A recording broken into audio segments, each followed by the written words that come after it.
सरकारकडून कारखानदारांना पाठीशी घालण्याची भूमिका घेतली आहे। मुख्यमंत्र्यांचे उंबरडे झिजवूनही गतवर्षीच्या ऊसाचा हिशोब झाला नाही।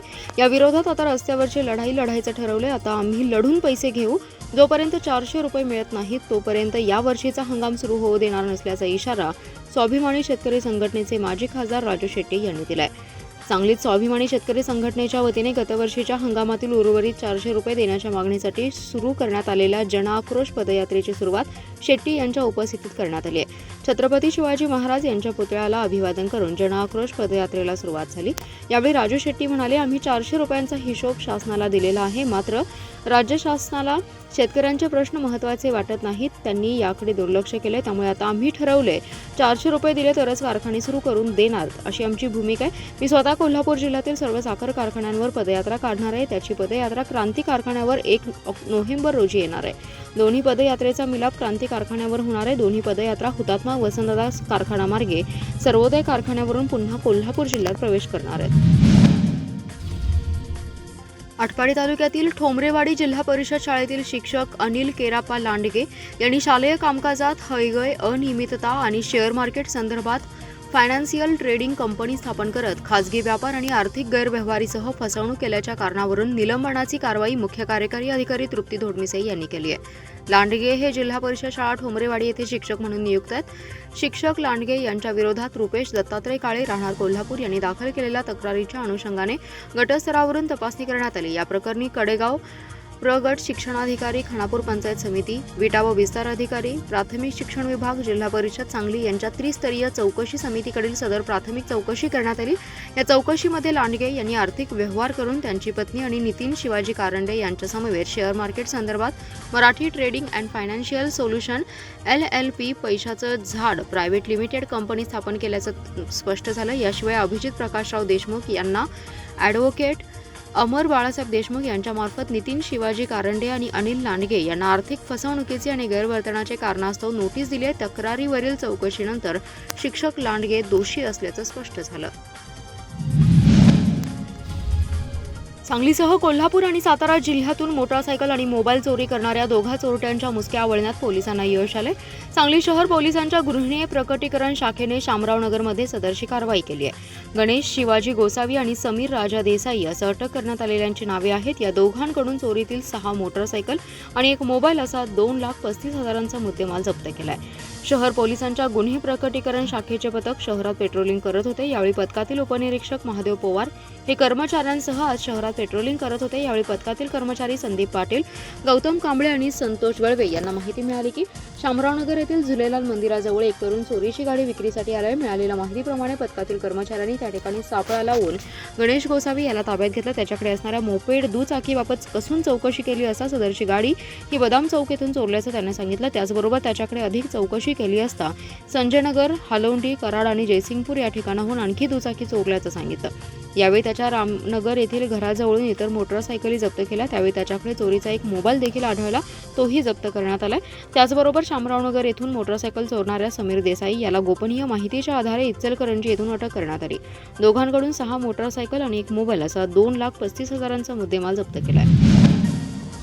महानगरपालिकेच्या कचरा कंटेनरवरील खंडेराजुरी येथील कर्मचारी अब्दुल लालासो मुजावर यांचा डेंग्यूने मृत्यू झाल्याने खळबळ उडाली आहे। अब्दुल मुजावर हा तरुण गेल्या 8 ते 10 वर्षांपासून महापालिकेच्या आरोग्य विभागामध्ये कचरा कंटेनर गाडीवर मानधनावर ड्रायव्हर म्हणून कार्यरत होता। अंगात ताप असताना सुद्धा गणपती उत्सव काळात महापालिकेत कचरा उठावाचं काम करत होता। महापालिकेत कामाचा ताण असल्याने औषध उपचार घेऊन तो कामावर हजर राहत असल्याचं कुटुंबियांनी सांगितले। 5 दिवसांपूर्वी अचानक तब्येत ढासळली, त्यामुळे त्याने प्रथम गावात दाखवले। त्यानंतर मिरजेतील सेवा सदन हॉस्पिटलमध्ये त्याला दाखल केलं।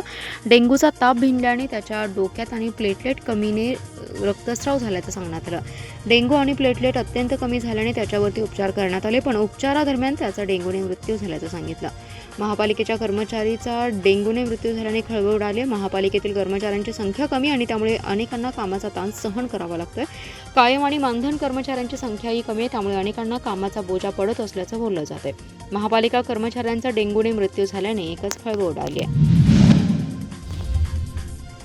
महापालिकेच्या वीज बिलातील 5 कोटी 92 लाख रुपयांच्या घोटाळ्याची लोकायुक्तांनी गंभीर दखल घेत एप्रिल महिन्यात 3 सदस्यीय एसआयटी नियुक्तीचे आदेश दिले होते, पण आज अखेर एसआयटी स्थापन होऊ शकली नाही। आज सुनावणीवेळी लोकायुक्तांनी गृह खात्याच्या कारभाराबद्दल नाराजी व्यक्त केली आहे। एसआयटी नियुक्तीच्या दिरंगाईबाबत चौकशीचे आदेशही पोलीस महासंचालकांना देण्यात आले. 1.5 वर्षांपूर्वी महापालिकेच्या वीज बिलातील घोटाळा उघडकीस आला होता. 5 वर्षातील या घोटाळ्याची व्याप्ती मोठी आहे. तत्कालीन आयुक्तांनी 11 कर्मचारी आणि अधिकाऱ्यांच्या खातेनिहाय चौकशीचे आदेश दिले होते. शिवाय दोषी अधिकारी कर्मचाऱ्यांवर कारवाईला टाळाटाळ सुरू होती. नागरिक जागृती मंचाचे सतीश साखळकर तसेच जिल्हा संघर्ष समितीचे तानाजी रुईकर यांच्यासह काहींनी वीज बिल घोटाळ्याच्या चौकशीसाठी लोकायुक्तांकडे तक्रार केली होती. यावर एप्रिल महिन्यात सुनावणी होऊन लोकायुक्तांनी 3 सदस्यांची एसआयटी नियुक्ती करण्याचे आदेश दिले होते. पण ऑक्टोबर महिना सुरू झाला तरी एसआयटी स्थापन झाली नाही. गुरुवारी सुनावणीवेळी लोकायुक्तांनी ही बाब गांभीर्याने घेत पोलीस महासंचालक आणि गृह खात्याच्या कारभाराबाबत नाराजी व्यक्त केली आहे. एसआयटी नियुक्ती दिरंगाईची चौकशी करण्याचे आदेशही लोकायुक्तांनी दिले. तसेच आदेशाचे पालन पोलीस महासंचालक आणि गृह खाते करीत नसेल तर ही बाब गंभीर आहे. भ्रष्टाचाराबाबत चालढकलपणा जनतेच्या हिताचा नाही अशा शब्दात ताशेरेही ओढले. या सुनावणीला आयुक्त सुनील पवार, उपायुक्त राहुल रोकडे, नागरिक जागृती मंचाचे जिल्हाध्यक्ष सतीश साखळकर, जिल्हा संघर्ष समितीचे तानाजी रुईकर यांच्यासह आर्थिक गुन्हे शाखेचे अधिकारी उपस्थित होते.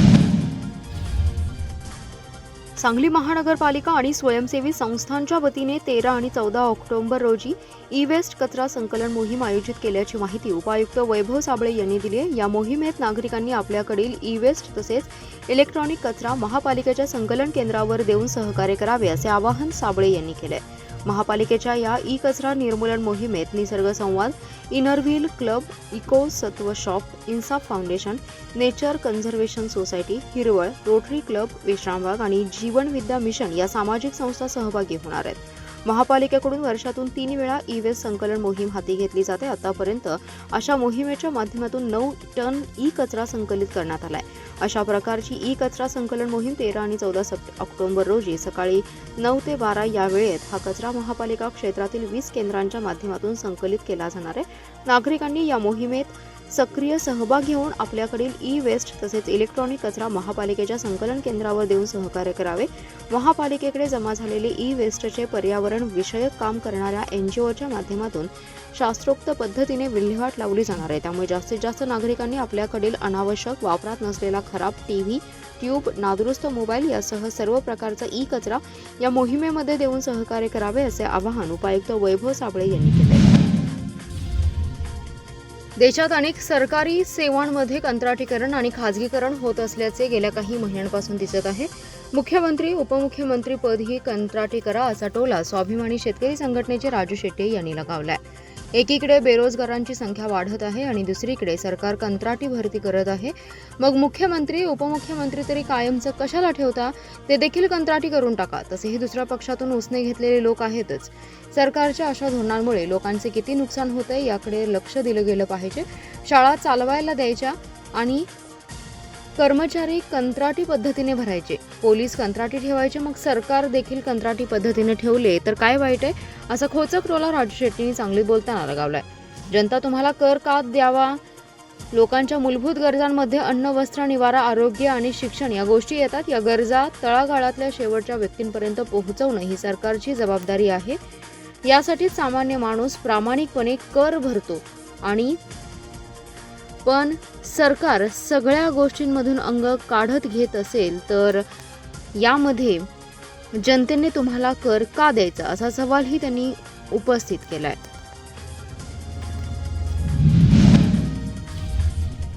महाराष्ट्रातील सर्व शासकीय रुग्णालयांमध्ये पुरेसा औषध साठा, डॉक्टर्स, नर्सेस आणि मनुष्यबळ उपलब्ध करून द्या अशी मागणी मिरज राष्ट्रवादी काँग्रेसच्या वतीने मुख्यमंत्र्यांकडे करण्यात आली आहे. यावेळी मागण्यांचं निवेदन मिरज शासकीय रुग्णालयाचे अधिष्ठाता डॉक्टर सुधीर नंदनकर यांना देण्यात आलं. निवेदनात म्हटलंय की नांदेड जिल्ह्यातील शासकीय रुग्णालय मृत्यूचं तांडव चर्चेत आहे. त्यामुळे सर्व शासकीय जिल्हा रुग्णालयांमध्ये सर्वतोपरी उपाययोजना करण्यासाठी आणि सांगली मिरज शासकीय रुग्णालयात रुग्णांना बाहेरचे औषध लिहून देऊ नये, सर्व औषध मिरज सिव्हिल हॉस्पिटलमध्ये उपलब्ध करून देण्यात यावं. तसेच हॉस्पिटलमध्ये परिसर स्वच्छ ठेवण्याबाबत उपाययोजना कराव्यात. या मागणीचं निवेदन अधिष्ठाता यांना दिले. रुग्णांची गैरसोय झाल्यास मिरज येथील डीन कार्यालयासमोर आंदोलन करू असा इशाराही यावेळी देण्यात आला. यावेळी अधिष्ठाता डॉक्टर सुधीर नंदनकर यांनीही रुग्णालयात कुठल्याही प्रकारची कमतरता भासू देणार नाही, गरजू रुग्णांना तत्पर सेवा देऊ असं आश्वासन दिलं. सांगलीतील उपप्रादेशिक परिवहन अधिकाऱ्याचे पद 6 वर्षांपासून रिक्त आहे. तेथे त्वरित नियुक्ती करावी यासाठी राष्ट्रवादी रिक्षा युनियनने गुरुवारी जिल्हाधिकारी कार्यालयासमोर निदर्शने केली. डोळ्यांना काळ्या फिती बांधून शासनाचा निषेध केलाय। आंदोलकांनी जिल्हाधिकाऱ्यांना दिलेल्या निवेदनात म्हटले की उपप्रादेशिक परिवहन भरावे यासाठी यापूर्वी अनेकदा निवेदन दिलेत। या कार्यालयात जिल्हाभरातून दररोज शेकडो लोक येतात, पण कार्यालय प्रमुख नसल्याने त्यांना त्रास सोसावा लागतोय। हेलपाटे मारावे लागतात, पण याचं गांभीर्य कोणालाच नाही। येत्या 15 नोव्हेंबरपर्यंत नियुक्ती केली नाही तर तीव्र आंदोलन छेडावं लागेल। महापालिका मानधन बदली व रोजंदारी कर्मचाऱ्यांना कायम करण्याबाबतचा प्रस्ताव शासनाकडे सादर करण्यात आला असल्याची माहिती माजी नगरसेवक जगन्नाथ ठोकळे यांनी दिली आहे। महापालिकेकडे वर्षानुवर्षे कार्यरत बदली, मानधन आणि रोजंदारी कर्मचाऱ्यांना महापालिका सेवेत कायम करण्यासाठी प्रामुख्याने माजी नगरसेवक जगन्नाथ ठोकळे यांच्याबरोबरच अन्य नगरसेवकांनी वेळोवेळी महासभेचे ठराव पारित करून घेतले होते। शिवाय महापालिका कामगार महासभा व इतर संघटनांनी सातत्याने हा विषय लावून धरलेला होता। या सर्वांचा परिपाक म्हणून 367 कर्मचारी, 16 रोजंदारी आणि 970 मानधन कामगारांना महापालिका सेवेत कायम करण्यासाठी धोरणात्मक निर्णय घेण्यासाठी महापालिका आयुक्त सुनील पवार यांनी दिनांक 7 सप्टेंबरला शासनास प्रस्ताव सादर केला होता।